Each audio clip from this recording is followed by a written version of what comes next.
Magandang araw mga boss. Ang iksi talaga ng panahon. Biro nyo, 4 na taon na pala yung lumipas. Ngayon lang namin mapupuntahan itong puntod ng biyanan ko. Kasama ko nga itong misis ko, pati itong anak ko at yung manugang ko. Hinahanap namin yung pwesto kung saan nakalibing yung biyanan ko nga. Saan? Saan? Skip naman ang daan dito. Saan? Saan banda rito?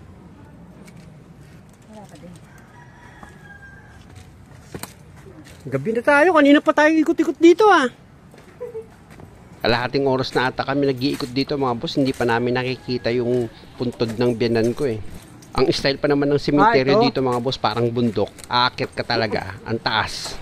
May ano po ba yan pa? May lapida? Meron. Actually mga boss, nagpunta naman ako sa libing ng biyanan ko, kaya lang nalimutan ko na kung saan banda dito nakapwesto. Ay, siya pa.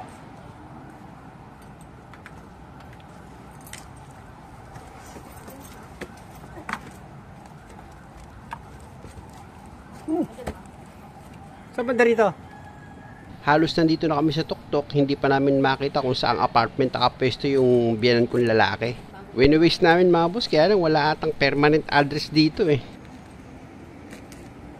Natanda mo ba yun? Hindi. Check ko lang po muna pa. Kaya naman yung... Wala na, hindi yung makita. Naghahanap kami ng patay mga boss. Hindi namin, wala talaga makitang patay Patay na rin. Wala makita yung patay namin, hindi namin ako nagpunta. Meron naman siyang lapid hindi namin makita Ang gagawin ko dito mga boss, maghahanap na ako ng sepulturero para mas mabilis naming makita. Wala talaga? Medyo tumatanda na rin kasi ako mga boss, kaya nalimutan ko na rin kung saan nakapwesto yung puntod ng biyanan ko Tapos ito na mga boss, naliligaw na ako. Saan tayo? Naliligaw na ako Ito ba? Apa?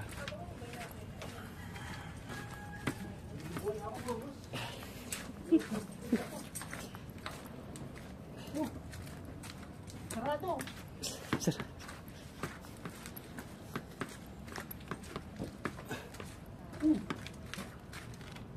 Sa kabila pa, dito.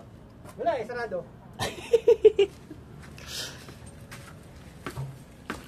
Ito. Yun, nakakita na rin ako ng sepulturero mga boss at nagpag-guide na kami. At ito nga, nandun pala sa pinakatuktok pala talaga. Banda, alam ko. Pinakamataas. Yun pinakadulo. Banda ko na, dito banda. Government building na yun. Bali na kayo. Meron tayo pambulalo. Tandaan ko, dito nga banda yun. Uy, nakita daw, nakita. Kaya lang mga boss, grabe yung daan dito. Ang sisikip. Talagang tatagilid ka. Ito ang anak ko, nag-iisip siya kung kakasya ba siya dito sa daraanan namin. Kasya ako?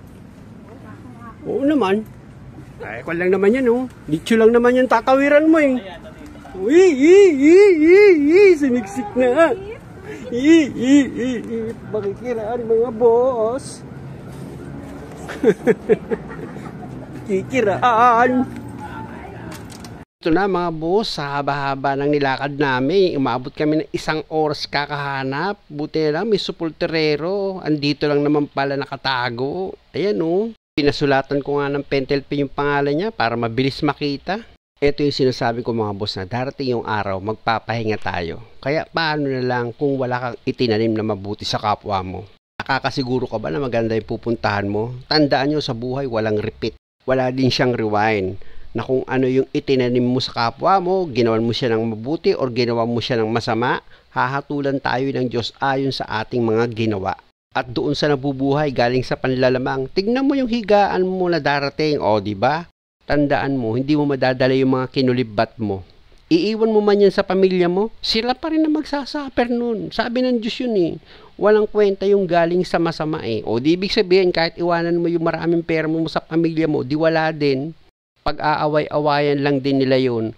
Naging maganda man yung buhay nila dito sa lupa, pero galing naman sa masama yung mga kinain nila, wala naman bilang sa Diyos yun. Ang may bilang sa Diyos, yung ang magtiis hanggang wakas, siya yung maliligtas. Ayun, nagtiis ka sa gutom, sa hirap, nagpakapagod ka maghanap buhay, para mapakain mo yung pamilya mo nang galing sa malinis, ayun, malaki pag-asa nun. Kasi nga, hindi mo naman magagawang magtiis at magpakahirap kung wala kang takot sa Diyos. O, di ba? Totoo naman. Tama na mga boss, alam ko naman may nasasaktan na. Baka mamaya ibas na ako niyan. Itong lugar na pinuntahan ko mga boss, isa ito sa pinakamalinis na syudad dito sa Metro Manila. Isinakay ko dito mga boss itong anak ko dahil susubukan kong pasigawin siya ulit. Kasi nung bata ito, madalas ko itong kasama eh. Dalawa lang kami, sumasakay kami dito eh. Pero nung bata siya, pag sumisigaw siya, natutuwa. Ngayon iba, pag sumisigaw siya, natatakot na pala yun. Kaya nga tinitignan ko itong anak ko mga boss, tignan nyo kung makikita nyo siya. Oh, tignan nyo, nananalangin na. Iniisip niya siguro kung makakababa pa kaya kami dito. Nako, nung umikot na itong Ferris wheel, mga boss, ayan na, nagsisigaw na nga.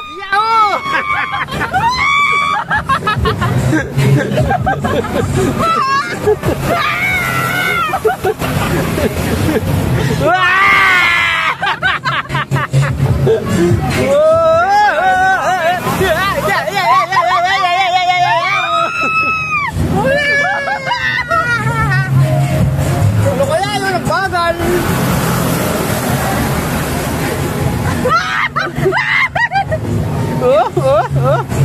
Ano kaya yun? Wala nga kapilpil eh, oh! Ang bagal eh, oh! Wala! Tulingan mo pa! Wala, sabi naman. Kami muli pa lang. Yung mas mabilis! Kaya ka na. Wala yung ulo ko lumilipad. Ano mo lumilipad? Ha? Lumilipad yung ulo ko.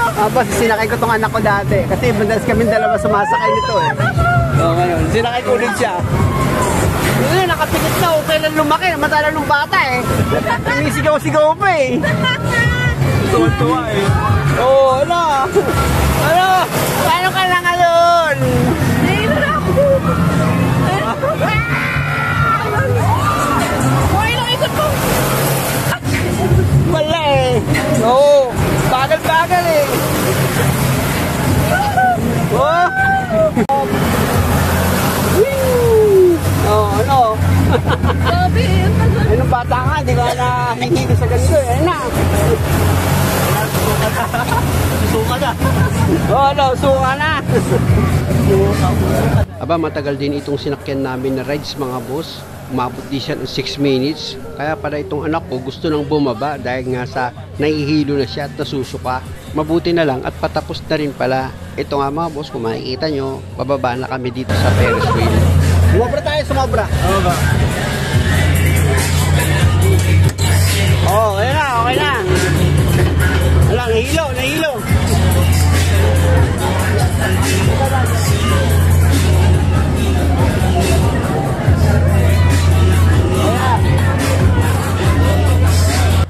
Ayun na mga boss, nahilo nga. Buti na lang, nasalo ko. Ano? Sulit?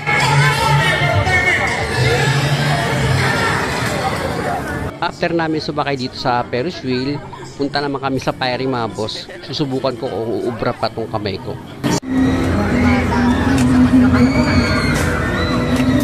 galing oh. Galing ah. Wait, wait.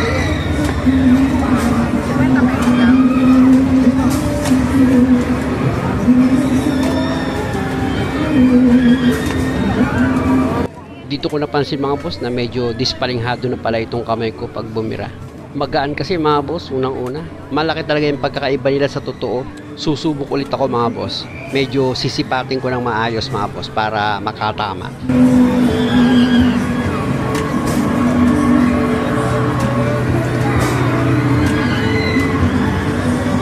Ito pa isang problema, na iipit yung bala. Ano ba yan? Imbis na hindi ako sumasablay sumasablay tuloy ako. Nox, yabang eh. Hindi, joke lang yun mga boss.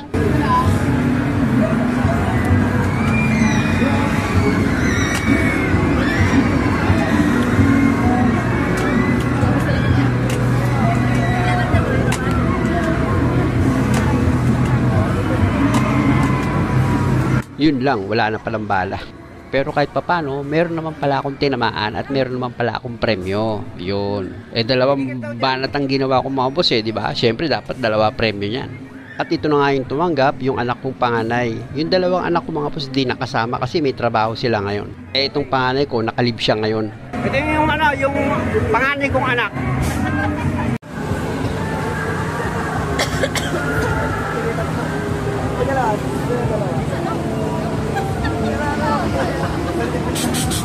At dahil sa gabi na, napagod na rin kami, syempre, it's time to eat. Actually mga boss, ang ipinunta lang naman namin dito sa lugar para dalawin yung puntod ng hipag ko na kasi birthday niya ngayon. Tapos yung biyanan ko naman, dinalaw na rin namin. After nyan, eto medyo nagliwaliw ng kaunti, ayun lang naman ang pakay.